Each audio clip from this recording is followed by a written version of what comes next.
Hello, नमस्ते, राम राम। मेरे YouTube channel nurture radio station में आप लोग का फिर से स्वागत है।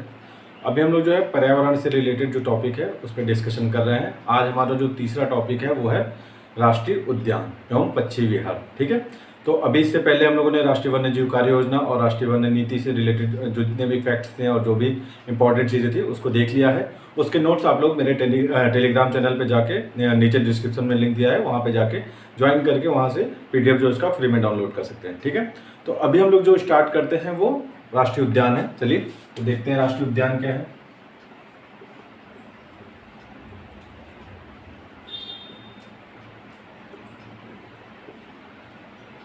राष्ट्रीय उद्यान का नाम जैसे ही लेते हैं हमारे दिमाग में एक इमेज बन जाती है कि कोई एक संवेदनशील क्षेत्र है या तो कोई ऐसा पर्यावरणीय क्षेत्र है जहाँ पे काफ़ी ज़्यादा वन वगैरह हैं, जानवर वगैरह हैं, विभिन्न प्रकार के उसमें गतिविधियाँ निषिद्ध हैं। इस तरीके का एक हमारा इमेज बन जाता है। ठीक है, तो इसमें क्या क्या चीज़ें हैं, क्या क्या इंपॉर्टेंट चीज़ें हैं, कौन कौन से किस आधार पर राष्ट्रीय उद्यान घोषित किए जाते हैं, वहाँ पे कैसी गतिविधियाँ निषिद्ध हैं, कैसी गतिविधियाँ की जा सकती हैं, कौन कौन से हमारे राष्ट्रीय उद्यान हैं, इस तरीके के जितने भी क्वेश्चन अभी तक एग्जाम में पूछे जा चुके हैं या पूछे जाने की संभावना है उन सबको हम लोग इसमें डिस्कशन करेंगे। ठीक है, तो पहला चीज़ ये है कि राष्ट्रीय उद्यान आखिर घोषित कैसे किए जाते हैं, किस आधार पर राष्ट्रीय उद्यान को घोषित किया जाता है। तो वन्य जीव संरक्षण अधिनियम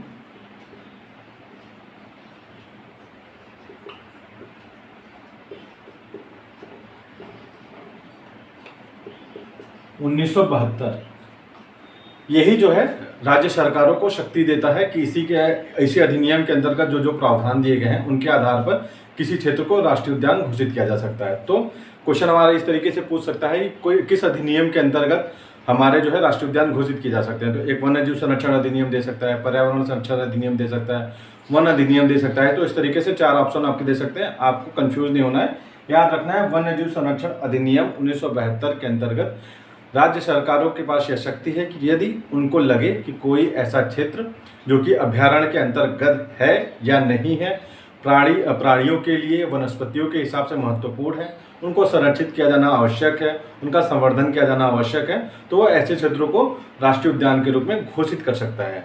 ठीक है, ये उसके वन्य जीव संरक्षण अधिनियम की 1972 की धारा 35 के अंतर्गत। उसी में नीचे आएंगे तो धारा 38 के अंतर्गत केंद्र सरकार को भी ये शक्ति है कि वह विशेष परिस्थितियों में किसी क्षेत्र को राष्ट्रीय उद्यान घोषित कर सकता है। तो क्वेश्चन इस तरीके से पूछ सकता है कि क्या केवल राज्य सरकार जो है राष्ट्रीय उद्यान घोषित कर सकता है या केवल केंद्र सरकार या राज्य सरकार केंद्र सरकार दोनों।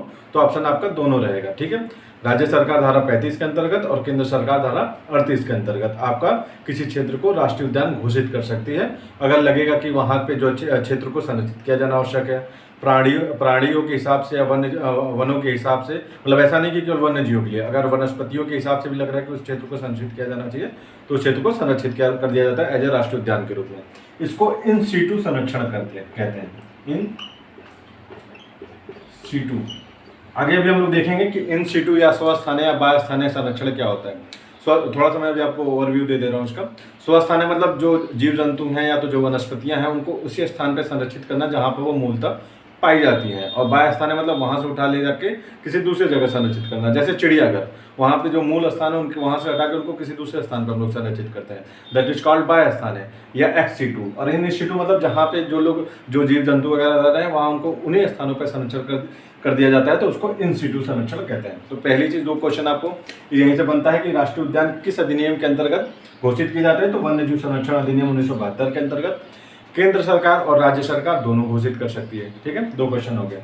तीसरी चीज इसमें यह है कि जब भी यदि किसी समुद्री क्षेत्र को राष्ट्रीय उद्यान के रूप में घोषित किया जाना है, जैसे कच्छ का रण, जो कच्छ है वहाँ वो जो पहला समुद्री राष्ट्रीय उद्यान है। ये क्वेश्चन पूछ सकता है कि पहला समुद्री राष्ट्रीय उद्यान कौन है, तो कच्छ जो आपका गुजरात में है। ठीक है, यदि किसी समुद्री क्षेत्र को राष्ट्रीय उद्यान के रूप में घोषित किया जाना है तो उसके लिए केंद्र सरकार की अनुमति लेनी आवश्यक है। केंद्र सरकार की अनुमति चाहिए रहती है किसके लिए, यदि राष्ट्रीय उद्यान समुद्री क्षेत्र है।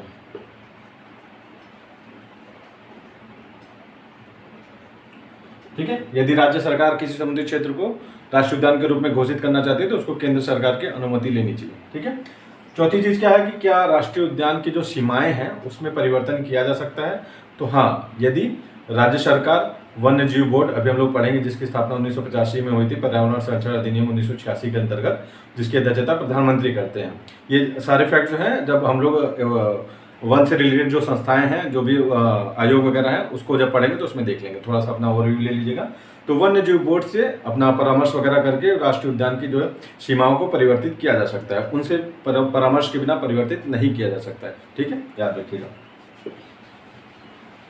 तो 4 चीज़ें हो गई। पहला तो केंद्र सरकार एवं राज्य सरकार दोनों इसको घोषित कर सकते हैं राष्ट्रीय उद्यान को। दूसरा, वन्य जीव संरक्षण अधिनियम 1972 के अंतर्गत घोषित करेंगे। तीसरा, अगर समुद्री क्षेत्र है तो केंद्र सरकार की परमिशन लेनी पड़ेगी। चौथा, यदि राष्ट्रीय उद्यानों की सीमा में परिवर्तन करना है तो राज्य वन्य जीव बोर्ड की भी मतलब उनसे सलाह मशवरा करना पड़ेगा। पहली चीज़ तो ये होगी, हमारी 4 चीज़ें इसमें क्लियर होगी। केंद्र सरकार, राज्य सरकार, अधिनियम 1972, सीमा में परिवर्तन और जलीय क्षेत्र, ये 4 चीजें पहले इसकी बेसिक चीज में आती है। ये यूपीएससी वगैरह एग्जाम में आपको ऑप्शन कथन 1 कथन 2 करके ये चीजें पूछ सकता है। अब दूसरी चीज इसमें क्या आती है कि वर्तमान में राष्ट्रीय उद्यान कितने हैं। तो वर्तमान में राष्ट्रीय उद्यान 106 हैं। 106वां कौन सा है? रायमोना, असम में।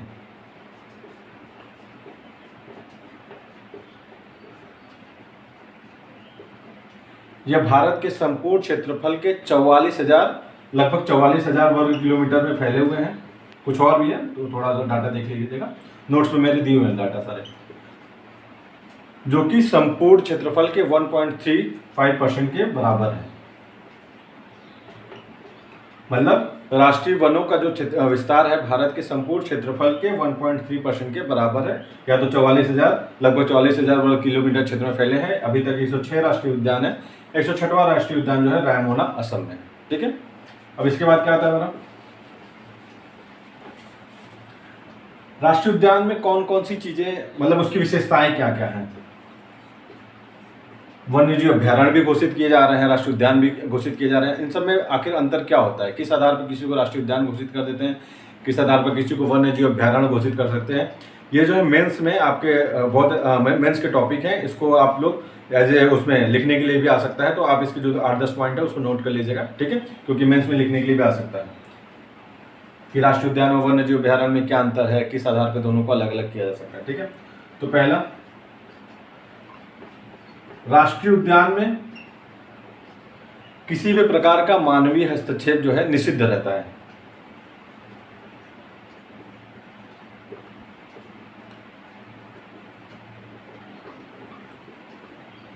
निषिद्ध रहता है, अतः यह पूर्णतः अपरिवर्तित रहता है। मतलब जिस अवस्था में है उसी में है, क्योंकि मानवीय हस्तक्षेप उसमें नहीं हो रहा है।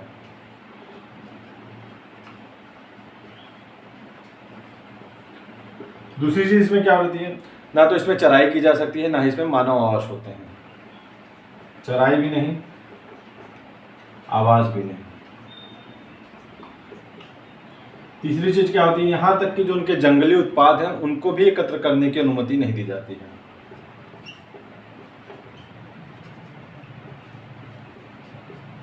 उत्पाद भी नहीं एकत्र किए जाते हैं। और चीजें क्या है इसमें जो जीव, अगर किसी को उसमें शोध करना है या तो शिक्षा देनी है, तो जो जीव जंतु हैं या तो वनस्पतियां हैं उनको मूल रूप में ही उनको संरक्षित करके उस पर शोध वगैरह किया जा सकता है। तो मूल रूप में ही वनस्पतियों एवं जीव जंतुओं को संरक्षित किया जाता है।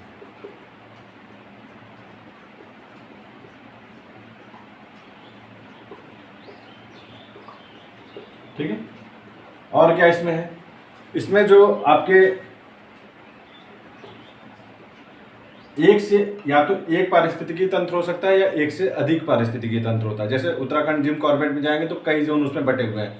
ठीक है, 3 से 4-5 जोन उसमें बटे हुए हैं। तो एक पारिस्थितिकी तंत्र भी हो सकता है, एक से अधिक पारिस्थितिकी तंत्र भी होता है। एक पारिस्थितिकी तंत्र मतलब जहाँ के एक जीव जंतु आपस में एक दूसरे से क्रियाकलाप करके अपना जो है तंत्र का निर्माण करते हैं। एक या एक से अधिक पारिस्थितिकी तंत्र। और ये किसी स्पेशल जानवर के लिए नहीं होता है, मतलब इसमें सभी जीव जंतु वनस्पति वगैरह सबको समान रूप से संरक्षित किया जाता है। जैसे वन्य जीव अभ्यारण्य में देखेंगे तो क्या मतलब किसी एक विशिष्ट या कुछ विशिष्ट जातियों के संरक्षण के लिए होता है, जैसे बाघ अभ्यारण्य देख रहे हैं, हाथी अभ्यारण्य देख रहे हैं, लेकिन ऐसा राष्ट्रीय उद्यान में ऐसा कुछ नहीं होता है। इसमें सभी जीवों को समान रूप से संरक्षित किया जाता है।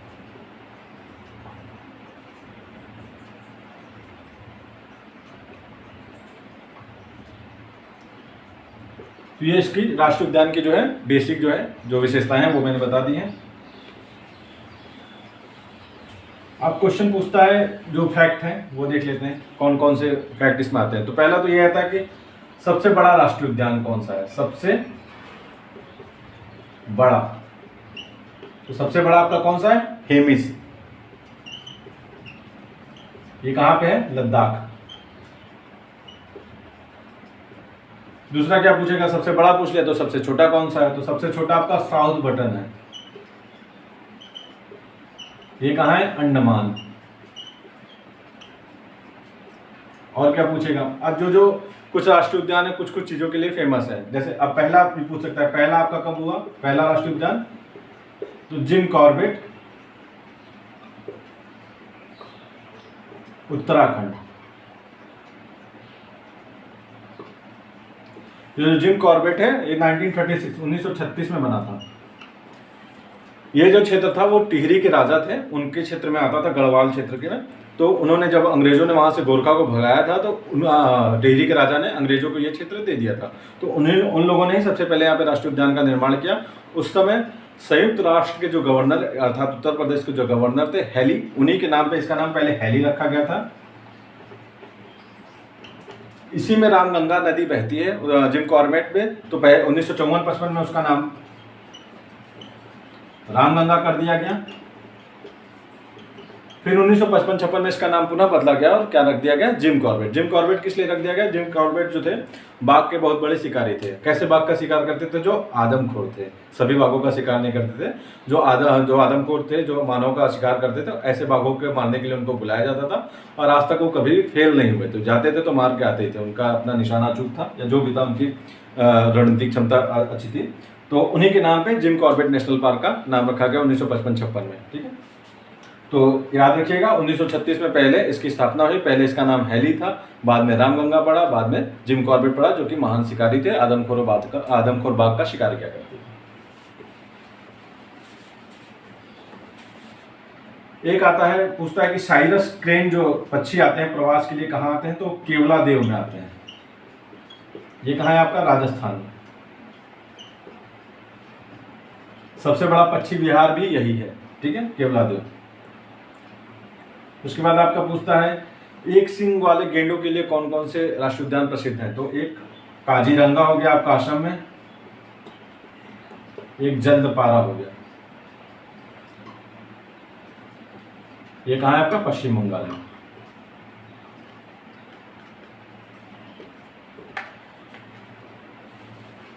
एक पूछता है तैरता हुआ राष्ट्रीय उद्यान कहाँ पे है। बहुत ही कॉमन क्वेश्चन है, कई बार एग्जाम में पूछ चुका है। तो मणिपुर का केबुल लामजाओ।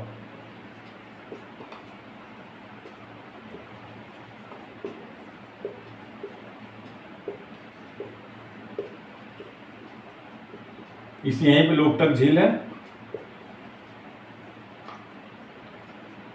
जिसमें फुमदी घास पाई जाती है।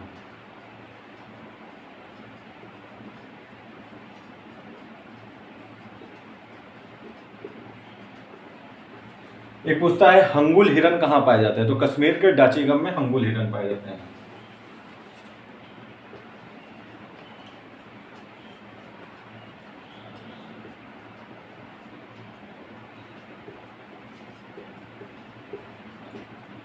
एक कभी कभी पूछ लेता है कि जो कछुए हैं उनका प्रजनन क्षेत्र कौन सा राष्ट्रीय उद्यान है। तो भितरकनिका में,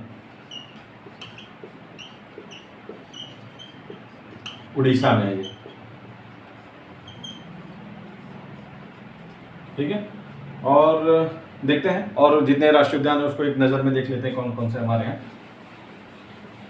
देखिए राष्ट्रीय उद्यान 106 हैं। हर एग्जाम में इसमें से एक या दो क्वेश्चन जरूर रहते हैं। ठीक है, अब याद करने का तरीका क्या है कि आप इसको जो है बांट लीजिए, इंडिया को बांट लीजिए 4 भागों में। नॉर्थ ईस्ट के अलग हो गए, साउथ के अलग हो गए, वेस्ट में अलग हो गए, कुछ जो बचे हुए हैं उसको देख लेंगे, ठीक है। जैसे यूपी बिहार जिसमें एक एक है, तो इस तरीके से जब आप बांट लेंगे तो आपको याद करने में थोड़ी आसानी होगी। और कोई ना कोई एक वर्ड बना के याद कर लीजिए, याद कर लेंगे तो आपको क्या हो रहेगा कि एग्जाम में जैसे ही आएगा तो आपके दिमाग में क्लिक करेगा और आपके एलिमिनेट करके भी आप क्वेश्चन उसको कर सकते हैं, ठीक है। तो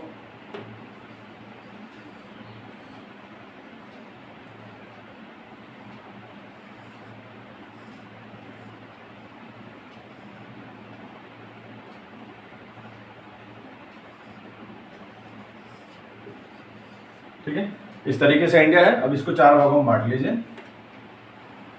इधर साउथ वाले हो जाएंगे, इधर थोड़ा सा आपके एमपी, गुजरात, पंजाब, हरियाणा ये वाले हो जाएंगे, इधर उत्तर जम्मू कश्मीर से लीजिएगा और पूरा नॉर्थ ईस्ट तक चलिएगा, ठीक है। तो जम्मू कश्मीर से स्टार्ट करते हैं।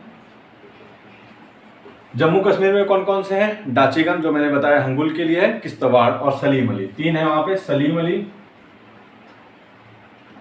डाचीगंज और किश्तवाड़, ठीक है। उसके बाद जम्मू कश्मीर के नीचे कौन सा आता है? हिमाचल प्रदेश। हिमाचल प्रदेश में कौन कौन सा है? कई बार पूछ चुका है। ग्रेट हिमालयन पार्क कहाँ पे स्थित है? तो हिमाचल प्रदेश में। ग्रेट हिमालयन हो गया,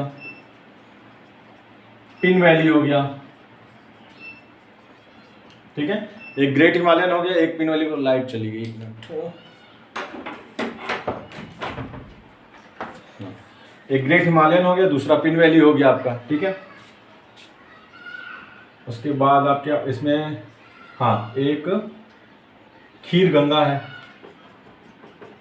ठीक है। अब थोड़ा सा नीचे आ जाइए, उत्तराखंड में। उत्तराखंड में कई हैं, जिम कॉर्बेट है, राजा जी है, नंदा देवी है, सब उसमें काफ़ी फेमस है। फूलों की घाटी कई बार एग्जाम में पूछ चुका है। फूलों की घाटी है, गोविंद पशु है, गंगोत्री है, 6 उसमें है। जिम कॉर्बेट, राजा जी, अब लिखने की जगह नहीं है तो मैं बोल दे रहा हूँ इसी तरह। उत्तराखंड में आपके जिम कॉर्बेट, राजा जी, नंदा देवी, गंगोत्री, फूलों की घाटी और गोविंद पशु, ठीक है। अब उससे नीचे आते हैं तो उत्तर प्रदेश आ जाता है। उत्तर प्रदेश में एक है लखीमपुर खीरी। उससे नीचे आएंगे बिहार आ जाता है। बिहार में आपका एक है वाल्मीकि, कई बार पूछ चुका है, पश्चिमी चंपारण में है, ठीक है। उसके बाद आ जाता है पश्चिम बंगाल, बिहार से जस्ट आता है पश्चिम बंगाल। पश्चिम बंगाल में कौन कौन से हैं? जल्दापारा है, जो भी मैंने बताया, एक सिंग वाले गेंडे के लिए है। उसके बाद दूसरा आपका कौन सा आ जाता है? बक्सा, बक्सा करके आ जाता है। सुंदरवन आपने सुना ही है, कई बार एग्जाम में पूछ चुका है, सुंदरवन हो गया। अभी उसमें भी पूछा था 68 बीपीएससी में भी, मन्नार की खाड़ी और सुंदरवन इस तरीके से करके क्वेश्चन पूछा था, ठीक है। तो जल्दापारा हो गया, बक्सा हो गया, सुंदरवन हो गया, गोरुमारा हो गया, इस तरीके शिंगलीपाल करके एक है, नाम याद आ रहा है। 4 ये हैं आपके, जल्दापारा, बक्सा, गोरुमारा और सुंदरवन, ठीक है। अब पश्चिम बंगाल के बाद आ जाइए असम में। असम में कौन कौन से काफ़ी फेमस हैं? असम में मानस है, काजीरंगा है आपका, नमोरी है, ओरंग है, डिब्रू शेखोवा है, रायमोना है, ठीक है, देह पटकाई है, ठीक है। ये सब किस में है? असम में। मैंने नोट्स में सबके स्टेट के आगे सारे लिख दिए हैं, आप एक बार जाके दोहरा जरूर लीजिएगा, आपके जो है याद हो जाएंगे सारे के सारे। आपको नॉर्थ ईस्ट वाले जरूर से याद रहने चाहिए, क्योंकि आपको उसमें से एक दो क्वेश्चन जरूर रहता है, तो आप नहीं याद आ रहा है तो एलिमिनेट करके भी कर सकते हैं। अब आपका असम हो गया। असम के बाद मेघालय आता है। मेघालय में 2 हैं, बाल परकम है और नोकरेक है। त्रिपुरा जी, त्रिपुरा में एक ही है, क्लाउडेड लियोपार्ड। कहाँ पे है? वो त्रिपुरा में है। अरुणाचल प्रदेश में अब आ जाइए, यहाँ से चलिए अरुणाचल प्रदेश, नागालैंड, मणिपुर, मिजोरम। अरुणाचल प्रदेश में 2 हैं, नामदफा और मॉलिंग। और आपका नागालैंड में एक है इतनकी। कई बार ये क्वेश्चन पूछा हुआ है, बहुत ही इंपॉर्टेंट है। इतनकी किस स्टेट में राष्ट्रीय उद्यान है? तो आपका ये नागालैंड में है। मणिपुर में 2 आपके हैं, एक केबुल लामजाओ मैंने बताया है, दूसरा सिरोही। मिजोरम में भी आपके 2 हैं, एक फांगपुई ब्लू माउंटेन पार्क है और एक मॉलमेन करके है। तो ये आपके नॉर्थ ईस्ट वाले हो गए। अब साउथ में चले आइए। सबसे पहले कौन सा आ जाता है? कर्नाटक। कर्नाटक में 4-5 है, बन्नेरघट्टा, बांदीपुर, नागरहोल, कुद्रेमुख और अंशी। ये 5 याद रखिएगा, एक ना एक क्वेश्चन जरूर पूछता है इसमें से, ठीक है। बन्नेरघट्टा, बांदीपुर, नागरहोल, कुद्रेमुख और अंशी। केरल में चले आइए। केरल में 4 है, साइलेंट वैली है, ठीक है, और एनर्वाकुलम है, ठीक है। साइलेंट वैली हो गया, एनर्वाकुलम हो गया। 2 और है उसमें, एक पम्बदुम करके है और एक और कोई है, याद नहीं आ रहा मुझे, हाँ, मथेकटिन। मट्ठे कटिंग करके एक है, ठीक है। उसके बाद तमिलनाडु में आ जाइए, तमिलनाडु में भी 4-5 है। इंदिरा गांधी गुंडी, कई बार पूछ चुका है कि गुंडी राष्ट्रीय उद्यान कहाँ पे है, तो वो आपका तमिलनाडु में है। इंदिरा गांधी गुंडी, मन्नार की खाड़ी, मधुमलाई, कई बार क्वेश्चन पूछ चुका है। अगस्त्यामलाई वन्यजीव अभ्यारण्य है, आगे हम लोग देखें तो वो केरल और तमिलनाडु दोनों में फैला हुआ है, इसमें लेकिन मधुमलाई है, ठीक है। और आपका अब आंध्र प्रदेश में चले गए, तमिलनाडु के ऊपर है। आंध्र प्रदेश में राजीव गांधी, पापीकोंडा और वेंकटेश्वर। तेलंगाना में चले आइए, तेलंगाना में आपके 2 हैं, एक हरिण करके है, महावीर हरिण। तेलंगाना में एक महावीर हरिण है, एक कोई और है हरिना, महावीर ये हरिना है, एक कोई और है, ध्यान में नहीं आ रहा, नोट्स में मेरे दिए हुआ है, आप देख लीजिएगा, ठीक है। एमपी में सबसे ज़्यादा है 11, नाम से उसके याद रखिएगा। जैसे एमपी है तो एम से कौन कौन से आ रहे हैं, फिर उसी में पी से आएंगे, पी से जैसे पेंच आ गया, वहाँ पे पन्ना आ गया, ठीक है। एम से माधवगढ़ आ गया, ठीक है। प्रदेश में जाएंगे, एस आ रहा है तो एस से संजय हो गया, सतपुड़ा हो गया। फॉसिल्स कई बार पूछ चुका है, फॉसिल्स राष्ट्रीय पार्क कहाँ पाया जाता है, तो वो आपके मध्य प्रदेश में पाया जाता है। डायनासोर का राष्ट्रीय पार्क कहाँ पाया जाता है, तो वो भी आपके मध्य प्रदेश में पाया जाता है। कान्हा सबसे ज़्यादा फेमस है कि कान्हा कहाँ है, तो कान्हा भी आपके एमपी में है, ठीक है। 11 है उसमें है, नोट तो मेरे दिए हुए हैं। फिर आ जाइए आप महाराष्ट्र में, महाराष्ट्र में आपका संजय गांधी, संजय एक एमपी में भी है और संजय गांधी आपका महाराष्ट्र में। जब संजय गांधी पूछेगा तो वो महाराष्ट्र में रहेगा।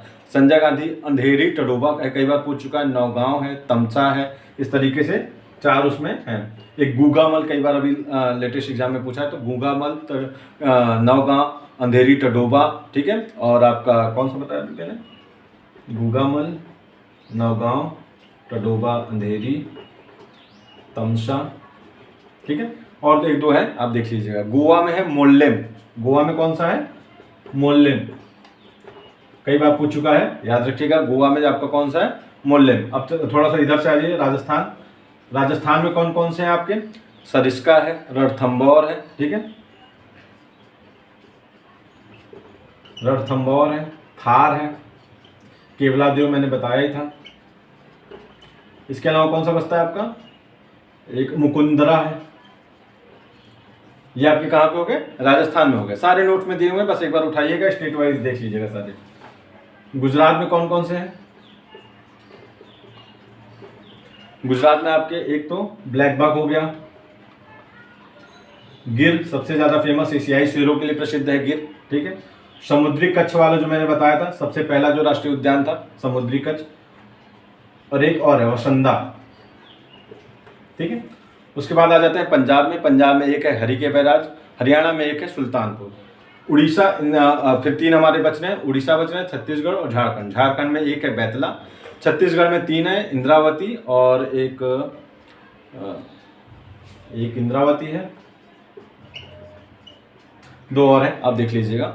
और उड़ीसा में आपका भितरकनिका और सिमलीपाल है, ठीक है। लास्ट हमारा, उसके बाद सबसे ज़्यादा अंडमान में है। अंडमान का याद करने का तरीका बहुत ही सिंपल है, north button, south button, middle button, मतलब 3 तो बटन हो गए, नॉर्थ में हो गया, साउथ में हो गया, मिडिल में हो गया। कैंपवेल है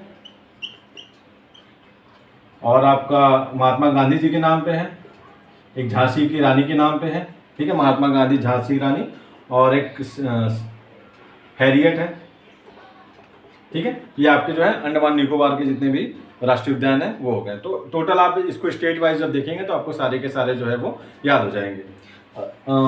इंद्रावती कांगेर था एक छत्तीसगढ़ में, ठीक है। एक कोई और है घोशीदास, ठीक है। 3 है, इंद्रावती, कांगेर और घोशीदास। तो 106 के करीब आपके हैं। आप अगर उसमें से 2-3 बार जब रटेंगे तो आपको सारी की सारी चीज़ें जो है उसमें याद हो जाएंगी। थोड़ा सा समय लगता है, लेकिन जब 2-3-4 बार देख लेंगे, स्टेट वाइज जब देखेंगे ना, सबको डिवाइड करके नॉर्थ ईस्ट में कौन कौन से हैं, साउथ में कौन से हैं, ईस्ट में कौन कौन से हैं, नॉर्थ में कौन कौन से हैं, आपके जम्मू कश्मीर, लद्दाख का मैंने बताया है, लद्दाख में हेमिस है। तो इस तरीके से उसका अंडमान का मैंने बता ही दिया। तो जब आप उसको डिवाइड कर देंगे तो रटने में या याद करने में आसानी हो जाएगी, ठीक है। एक और अब बचता है हमारा पश्चिम बिहार। पश्चिम विहार बॉम्बे नेचुरल हिस्ट्री के अनुसार बहुत ही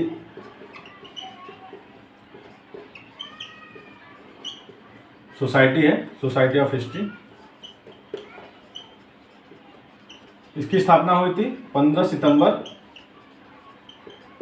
1983 को।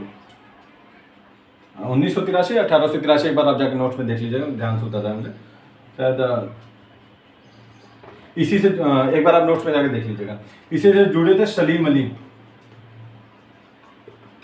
जिनको क्या कहते हैं, बर्डमैन भी कहते हैं। भारत का पहला पक्षी अभ्यारण्य कौन सा था, तो वेदथांगल तमिलनाडु में, वेदथांगल तमिलनाडु।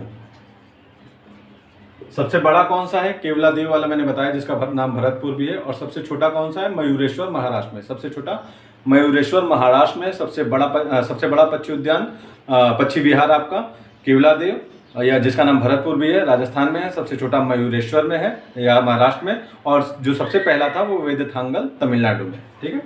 और जो सलीम अली थे उन्हीं को बर्डमैन कहा जाता था। और Bombay natural society of history की स्थापना 15 सितंबर 1983 को हुई थी। एक बार सन आप जाके देख लीजिएगा, नोट में मेरे दिया हुआ है, ठीक है।